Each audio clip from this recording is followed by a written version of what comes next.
सुप्रभात बच्चों, कैसे हैं आप लोग? अच्छे हैं? अच्छे रहिए, क्योंकि इस समय महामारी कितनी बढ़ गई है। तो घर में रहिए और सुरक्षित रहिए, और साथ साथ क्या करिए? पढ़ाई करिए। ठीक है। तो बच्चों, इससे पहले हमने आपको पढ़ाया था, रिमझिम बुक से पढ़ाया था ना। रिमझिम से कौन कौन से हमारे अध्याय हो गए थे? रिमझिम से पहला अध्याय कौन सा था हमारा? कक्कू। कक्कू कविता याद है ना? सभी लोग अच्छे से याद कर लीजिए, कविता हम सुनेंगे किसी दिन। और पार्ट 2 हमने पढ़ाया था शेखी बाज मक्खी। दोनों हमारे हो गए हैं ना पूरे। इसको आप कॉपी में इसका पूरा काम करके हमें जल्दी से जल्दी सेंड करिए। आज हम आपको पढ़ाएंगे आपकी दूसरी किताब से। कौन सी दूसरी किताब है? व्याकरण वसुधा। ठीक है। तो आज हम पढ़ेंगे व्याकरण वसुधा से अध्याय 1। इसकी भी आपकी दूसरी कॉपी बनेगी। ठीक है। रिमझिम की अलग कॉपी बनेगी और व्याकरण वसुधा की दूसरी कॉपी बनेगी। ठीक है। तो आज आप निकाल लीजिए कौन सी बुक? व्याकरण वसुधा का अध्याय 1 भाषा और व्याकरण। ठीक है। तो सबसे पहले हम जानेंगे बच्चों की भाषा क्या होती है। ठीक, भाषा जो हम बोलते हैं, ठीक है, वो भाषा है। ठीक है। तो भाषा के द्वारा ही हम एक दूसरे के भावों को, विचारों को और एक दूसरे के संदेशों को समझते हैं। ठीक है। यानी कि एक दूसरे के विचारों और भावों को समझने की जो प्रक्रिया है उसे हम क्या कहते हैं? भाषा। इसके द्वारा हम आपकी बात को समझते हैं, आप हमारी बात को समझते हैं। अगर हम बोलेंगे ही नहीं तो आप हमारी बात को कैसे समझोगे, है ना? तो हमारी बात को आप समझ रहे हो और आपकी बात को जब हम समझते हैं तो वो क्या है? भाषा है। तो अपने विचारों और भावों को समझने की प्रक्रिया क्या होती है? भाषा। अब भाषा के 2 प्रकार होते हैं। कितने होते हैं? 2। एक होता है मौखिक और दूसरा होता है लिखित। ठीक है। मौखिक भाषा क्या होती है? जब हम कुछ भी बोल के अपने विचारों को प्रकट करते हैं। ठीक है। कोई भी चीज़ हम बोल के जब हम कहते हैं तो क्या होता है? वो भाषा का मौखिक रूप कहलाता है। ठीक है। और जब हम उसी चीज़ को लिख कर आपको व्यक्त करते हैं, अपने भावों को हम लिख के प्रकट करते हैं, तो वो होती है लिखित भाषा। ठीक है। अब बोल के हम क्या करते हैं? जैसे अभी हम बोल रहे हैं तो ये हमारी कौन सी भाषा हुई? मौखिक भाषा हुई। ठीक। नेताजी भाषण देते हैं, मौखिक भाषा में देते हैं, है ना? कोई बोल रहे हैं। हम भाषण प्रतियोगिता करते हैं, वाद विवाद प्रतियोगिता करते हैं, या हम फ़ोन पे बातचीत करते हैं। ठीक है। फ़ोन पर हम बातचीत करते हैं तो वो क्या है? हमारी मौखिक भाषा। ठीक है। अब आती है हमारी दूसरी कौन सी? लिखित भाषा, जो हम लिख कर प्रकट करते हैं। जैसे अभी हम कुछ भी लिखते हैं, पुस्तक से पढ़ते हैं। ठीक है। जब हम पुस्तक से पढ़ते हैं तो वो हमारी कौन सी भाषा हुई? लिखित भाषा, क्योंकि लिखे हुए अक्षरों को हम पढ़ रहे हैं। हम पत्र लिखते हैं किसी को तो वो कौन सी भाषा हुई? लिखित भाषा। हम कॉपी पे जब आप आंसर लिखते हो तो वो कौन सी भाषा हुई? वो भी लिखित भाषा हुई। पापा पेपर पढ़ते हैं, अखबार पढ़ते हैं, तो वो कौन सी भाषा हुई? वो भी आपकी लिखित भाषा, क्योंकि वो लिखे हुए अक्षरों को पढ़ रहे हैं। ठीक है। हमारे भारत में 22 भाषाओं को मान्यता मिली। हमारे जो भारत देश है उसमें 22 भाषाओं को क्या मिल रही है? मान्यता मिली है। यानी कि हमारे भारत में 22 भाषाएं प्रचलित हैं, चलती हैं। ठीक है। जैसे हिंदी, गुजराती, मराठी, मलयालम, तेलुगु आदि बहुत सी भाषाएं हैं जो बोली जाती हैं। ठीक है। तो भारत की राष्ट्रभाषा कौन सी हुई? हिंदी। भारत की राष्ट्रभाषा कौन सी है? हिंदी, क्योंकि ये अधिकांश राष्ट्रों में बोली जाती है, अधिकांश राज्यों में बोली जाती है भारत के।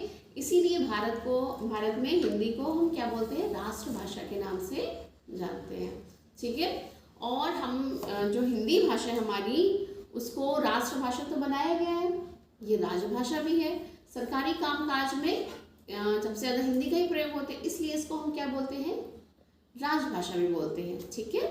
और इसीलिए हम हर प्रत्येक 14 सितंबर को हिंदी दिवस के रूप में मनाते हैं। ठीक है।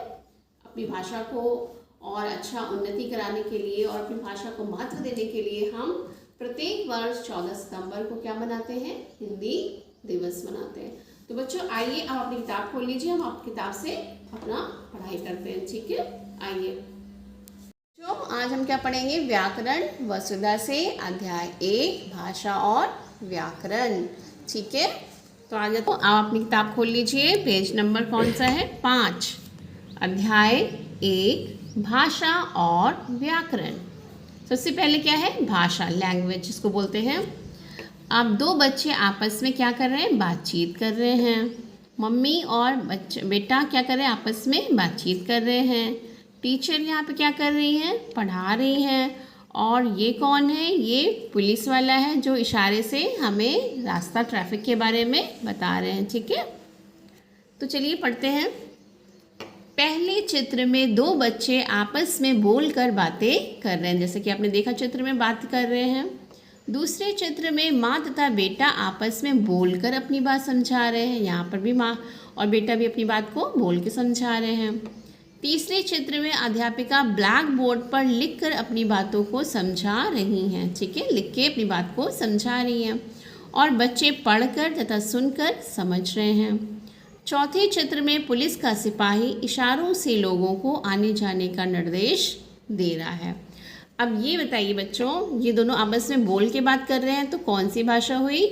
मौखिक भाषा। जैसे कि अभी हमने आपको बताया था ना, इसमें भी कौन सी भाषा हुई? माँ और बेटा आपस में बोलकर बातचीत कर रहे हैं, तो ये कौन सी भाषा हुई? मौखिक भाषा। यहाँ पर अध्यापिका लिख रही हैं, तो कभी भी अपनी बातों को लिख के जब हम प्रकट करते हैं, समझाते हैं दूसरों को, तो वो कौन सी भाषा हुई? लिखित भाषा हुई। अब ये चौथा चित्र जो है, जिसमें पुलिस वाला इशारे से लोगों को आने जाने निर्देश दे रहा है, तो ये इशारे से दे रहा है। इसमें बोल के दिया जा रहा था, इसमें लिख के दिया था, पर इसमें इशारे से दिया जा रहा है, तो इसको हम बोलते हैं सांकेतिक भाषा। ठीक है, संकेत से, यानी इशारे से जो भाषा हमें समझाई जाए वो होती है सांकेतिक भाषा। ठीक है, आगे देखिए। भाषा वह साधन है जिसके द्वारा हम अपने भावों तथा विचारों का दूसरे से आदान प्रदान करते हैं। मतलब कि भाषा वह साधन है जिसके द्वारा हम अपने भावों को, अपने विचारों को, अपनी बातों को आप तक ले जाते हैं और आपकी बातों को समझते हैं। ठीक है, हम अपनी बात को समझाते हैं और आपकी बात को हम समझते हैं, चाहे वो बोलकर हो, चाहे लिखकर हो और चाहे इशारों से हो। ठीक है, तो भाषा के द्वारा हम अपने भावों, विचारों, अपनी हर बात को हम समझाते हैं और आपकी बातों को हम समझते हैं, तो वो भाषा के माध्यम से ही होता है। ठीक है, पेज पलटिए आप। भाषा के रूप। भाषा के मुख्यतः दो रूप होते हैं। पहला कौन सा है? मौखिक भाषा, और दूसरा कौन सा है? लिखित भाषा। ठीक है, तो पहले ही पढ़ेंगे मौखिक भाषा के बारे में। जब हम बोलकर अपनी बात दूसरों को समझाते हैं तथा दूसरे सुनकर हमारी बात को समझ लेते हैं, तो यह भाषा का कौन सा रूप हुआ? मौखिक रूप कहलाता है। मतलब जब हम कुछ बोल के समझाते हैं आपको और आप हमारी बात को सुनते हैं और सुनकर उसे समझते हैं, तो वो भाषा कौन सी होती है? मौखिक रूप होता है। ठीक है, जैसे कि आपस में बातचीत करना, ठीक है, फ़ोन पर बात करना, ये सब कौन सा है? भाषा का मौखिक रूप है। लिखित भाषा। जब हम लिखकर अपनी बात दूसरों को समझाते हैं तथा दूसरे पढ़कर हमारी बात को समझ लेते हैं, तो यह भाषा का लिखित रूप कहलाता है। ठीक है, जब हम लिखकर आपको कोई बात समझाते हैं और आप उस लिखी हुई बात को समझते हैं, तो वो भाषा का कौन सा रूप हुआ? लिखित। जैसे कि अभी पुस्तक से हम पढ़ के आपको समझा रहे हैं ना, तो ये कौन सा रूप हुआ भाषा का? लिखित रूप हुआ। ठीक है, क्योंकि हम लिखे हुए शब्दों को पढ़ रहे हैं, ठीक है, और आपको समझा रहे हैं, तो ये लिखित रूप हुआ। जैसे कि पत्र लिखना, कॉपी पे लिखना, आप कॉपी पे लिखते हो ना, आंसर लिखते हो, तो वो हुआ। और कौन सा हुआ? जैसे कि पापा आपके पेपर पढ़ते हैं, अखबार पढ़ते हैं, तो लिखे हुए अक्षरों को पढ़ते हैं और फिर वो समझते हैं लिखे हुए अक्षरों को। कभी कभी हम अपने भावों को व्यक्त करने के लिए संकेतों की सहायता लेते हैं, लेकिन संकेतों को भाषा नहीं कहा जा सकता है। ठीक है, इसीलिए इसमें भाषा के रूप में जो हमारी तीसरी भाषा सांकेतिक भाषा थी, वो भाषा के उसमें नहीं आती है। ठीक है, उसको भाषा हम नहीं कहते क्योंकि वो संकेतों के माध्यम से होती है। आगे देखिए, अन्य प्रकार की भाषाएं। भारत में अलग अलग स्थानों पर अलग अलग भाषाएं बोली जाती हैं। ठीक है, आपको भी पता होगा कि जो पंजाबी लोग होते हैं, पंजाब के लोग होते हैं, वो पंजाबी भाषा बोलते हैं। बंगाल के लोग होते हैं, बंगाली भाषा बोलते हैं। महाराष्ट्र के लोग मराठी भाषा बोलते हैं और कश्मीर के लोग कश्मीरी। और हम लोग कौन सी बोलते हैं? हम लोग हिंदी बोलते हैं। ठीक है, तो भारत के संविधान में 22 भाषाओं को मान्यता दी गई। कितनी भाषाओं को? 22 भाषाओं को। इनमें से कुछ इस प्रकार है, ठीक है। पंजाब में पंजाबी, बंगाल में बंगाली, महाराष्ट्र में मराठी, कश्मीर में कश्मीरी भाषा, ठीक है। इसके अतिरिक्त तमिलनाडु में कौन सी भाषा बोली जाती है? तमिल। कर्नाटक में कन्नड़, केरल में मलयालम तथा आंध्र प्रदेश में तेलुगु भाषा बोली जाती है। संसार के अलग अलग देशों में भी अलग अलग भाषाएं बोली जाती हैं। जैसे कि भारत में हिंदी राष्ट्रभाषा हो गई, तो वैसे ही नेपाल की भाषा क्या होती है? नेपाली। देश है ना, नेपाल देश का नाम है ना, हमारा पड़ोसी देश है नेपाल। नेपाल की भाषा क्या है? नेपाली। पाकिस्तान भी हमारा पड़ोसी देश है, पाकिस्तान की भाषा क्या है? उर्दू। चीन की चीनी, चीन जो देश है हमारा, उसकी भाषा क्या है? चीनी। और चीनी भाषा में बातचीत करते हैं। तो जापान के लोग जापानी भाषा में बात करते हैं, ठीक है। तो भाषाओं के कितने सारे रूप हैं। अब आगे देखिए, जो भाषा देश के अधिकांश लोगों द्वारा बोली जाती है उसे राष्ट्रभाषा कहते हैं। और जितने राष्ट्र जो हमारे हैं उसमें जितने ज़्यादा बोली जाने वाली भाषा कौन सी है? हिंदी है। इसीलिए हिंदी को हम राष्ट्रभाषा के नाम से जानते हैं, इसीलिए हमारी राष्ट्रभाषा हिंदी को माना जाता है, ठीक है। तो जो भाषा देश के अधिकांश लोग बोलते हैं उसे ही हम राष्ट्रभाषा घोषित कर देते हैं, ठीक है। प्रत्येक वर्ष 14 सितंबर को हम क्या मनाते हैं? 14 सितंबर को हम क्या मनाते हैं? हिंदी दिवस मनाते हैं, ठीक है। क्या मनाते हैं? हिंदी दिवस। कब मनाते हैं? 14 सितंबर को, ठीक है। अब हम कुछ अभ्यास की बातें करते हैं अब, ठीक है। आपने क्या सीखा? भाषा के कितने रूप होते हैं? तो भाषा के कितने रूप अभी हमने बताया आपको। भाषा के 2 रूप होते हैं। कौन सा? मौखिक और लिखित। प्रश्न नंबर 2, हिंदी दिवस कब मनाया जाता है? अभी हमने बताया हिंदी दिवस 14 सितंबर को मनाया जाता है। भारत की राष्ट्रभाषा किसे माना जाता है? राष्ट्रभाषा क्या होती है? जो अधिकांश लोगों द्वारा बोली जाती है। तो भारत की राष्ट्रभाषा कौन सी हुई? हिंदी। पंजाब में कौन सी भाषा बोली जाती है? पंजाब के लोग कौन सी भाषा बोलते हैं? पंजाबी। ओके। अब है लिखने का समय। सही विकल्प पर सही का निशान लगाइए। हमारी राष्ट्रभाषा किसे माना जाता है? किसे माना जाता है? बांग्ला को, हिंदी को, अंग्रेजी को या उर्दू को? हिंदी को। तो हम हिंदी पे टिक लगा देंगे। भाषा के कितने रूप हैं? 2, 3, 4 या 5? कितने रूप हैं भाषा के? 2, लिखित और मौखिक। इनमें से भाषा का रूप है, यानी कि भाषा का प्रकार, लिखित, मौखिक, दोनों या एक भी नहीं। तो लिखित और मौखिक 2 रूप हैं ना भाषा के, तो हम दोनों पे टिक लगा देंगे। केरल में बोली जाने वाली भाषा कौन सी है? केरल में कौन सी बोली जाती है? केरल में कन्नड़, तमिल, तेलुगु या मलयालम। तो केरल में हम बोलते हैं मलयालम भाषा, ठीक है। फिर पन्ना चेंज करिए, पलटिए। खा। अब पेज पलट लिया आपने। खा। उचित शब्दों से रिक्त स्थानों की पूर्ति के लिए जो शब्द लिखे हैं इनको ही हमें इसमें भरना है। पहला क्या है? बोलना तथा सुनना भाषा का कौन सा रूप है? जब हम बोलते हैं और बोल के सुनते हैं तो कौन सा रूप हुआ? कौन सा हुआ? मौखिक। तो हम यहाँ लिख देंगे मौखिक, ठीक है। बोलना तथा सुनना भाषा का मौखिक रूप है। हम रिक्त के द्वारा भी अपनी बात दूसरों को समझा सकते हैं। मतलब हम संकेतों के माध्यम से, किसके माध्यम से?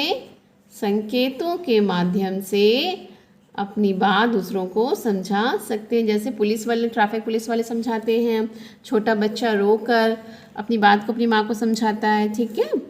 भारत में अलग अलग स्थानों पर अलग अलग डैश बोली जाती हैं। अलग अलग क्या बोली जाती हैं? भाषाएं।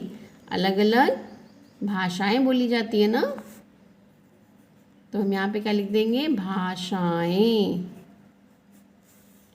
आंध्र प्रदेश में डैश बोली जाती है। आंध्र प्रदेश में कौन सी भाषा बोली जाती है? तेलुगु। कौन सी? तेलुगु। ठीक है। प्रत्येक वर्ष हम डैश को हिंदी दिवस मनाते हैं। कब मनाते हैं? 14 सितंबर। जब 14 सितंबर आएगा तो हम भी हिंदी दिवस मनाएंगे। ठीक है। ये तो हो गया हमारा रिक्त स्थान। ठीक है बच्चों, ऐसे ही आपको भी अपने बुक में करना होगा। निम्नलिखित का मिलान कीजिए। अब इधर दिए गए हैं राज्य और इधर दी गई है भाषाएं। आपको बताना है कि कौन से राज्य में कौन सी भाषा बोली जाती है। तो तमिलनाडु में कौन सी भाषा बोली जाती है? तमिल। महाराष्ट्र में बोली जाती है मराठी। पंजाब में पंजाबी। कर्नाटक में कन्नड़ और बंगाल में बंगाली। ऐसे ही आपको निशान नंबर्स लिख देने हैं। ठीक है बच्चों। निम्नलिखित देशों की मुख्य भाषा लिखिए। अब जापान में कौन सी भाषा बोली जाती है? जापानी। कौन सी भाषा? जापान में जापानी। इंग्लैंड में अंग्रेजी भाषा। इंग्लैंड में कौन सी भाषा बोलते हैं? अंग्रेजी। चीन में चीनी भाषा बोलते हैं। और पाकिस्तान में उर्दू भाषा। ठीक है। कौन सी भाषा? उर्दू। ओके बच्चों, तो आज ही हमारा हो गया अभ्यास भाषा और व्याकरण। ठीक है। अब हम आपसे मिलेंगे अपने दूसरे वीडियो में। तब तक के लिए बाय बाय।